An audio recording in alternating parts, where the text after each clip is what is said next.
古装仙侠剧《长月烬明》正在热播，在那场神魔大战中，谭台烬最终掌控了铜碑道，并将铜碑罩中积聚了万年的灵气和生灵放了出来，人间和仙界又恢复了生机，而谭台烬最终神陨，消散在了天地之间。魔界和人间、仙界的结界重新形成，魔族、人间和神灵互不干涉，生活在了各自的界域范围内。黎苏苏留在了魔界，因为她生下了谭台烬的女儿谭台子密。黎苏苏不相信谭台烬已经魂飞魄散，她上天入海，穿梭在不同的界域和地方，去寻找谭台烬的气息，而且她坚信谭台烬会重生。黎苏苏在谭台烬魂飞魄散之后，历经千年去找寻，依然没有结果。在他又一次外出寻访的时候，他和谭台烬的女儿谭台子密偷了谭台烬的法宝洗髓印，破开了魔界的结界，溜到了人间去寻找父亲。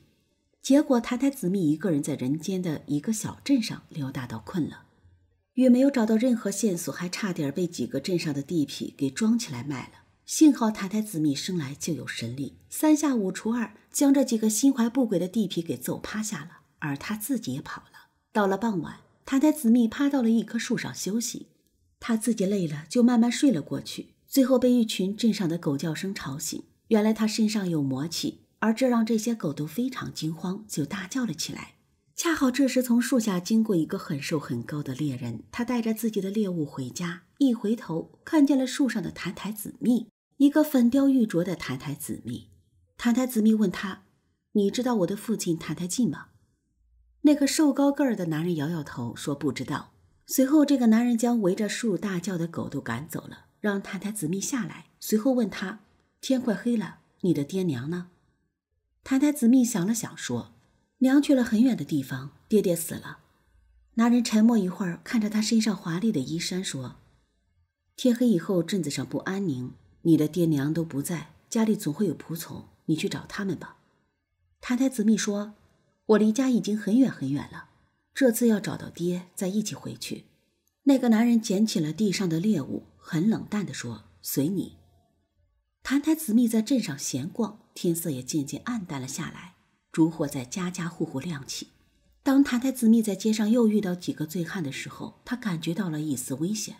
这时候他回头看的时候，发现了那个傍晚遇见的瘦高个儿的年轻男子。终于这个男子将谭台子密抱了起来，说：别在街上乱逛了，明天我带你去官府。于是谭台子密就被这个男人带到了家里，他吃着热乎乎的肉粥，这个男人就那么静静地看着他。这个男人也不知道自己今天是怎么回事了，他从来不会管闲事，可是今天在看到这个谭台子密被镇上的狗围住的时候，他忍不住将这些狗都赶走了。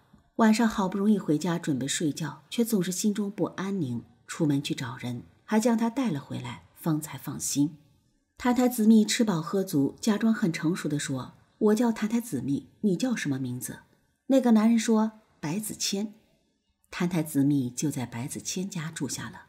第二天，白子谦本想将谭台子密带到官府，让官府处理，但站在官府门口他犹豫了，万一官府对他不好，县官起了坏心思，他就回不了家，万一再有个好歹，岂不是辜负了谭台子密的信任？于是他又将谭台子密带回了家，同时给他买了好多好吃的和新衣服。他告诉谭台子密要带着他在大树下等他的娘亲和家人来寻他。结果白子谦带着谭台子密在大树下等了好几天，也没有等到。谭台子密也不急，真是好奇怪。好多天之后，谭台子密在白子谦家咬着糖葫芦，忽然欢呼着说：娘亲！原来黎苏苏循着谭台子密的气息招来了。白子谦抬头看见在夕阳下，一个穿着白色衣裙的女子缓步走来。她抱着扑上来的谭台子密说：阿密怎么能乱跑呢？大家都担心坏了。忽然旁边咚的一声响，黎苏苏抬眼看去，只见在黄昏下，男子手中的弓箭掉在了地上，他弯腰垂眸去捡。也就是在这一刹那间，黎苏苏找了1000年魂飞魄散没有踪迹的谭台烬，就这样出现在了他的眼前。这个时候的谭台烬记忆被封印，他不知道眼前的人是谁，只是有一种似曾相识的感觉。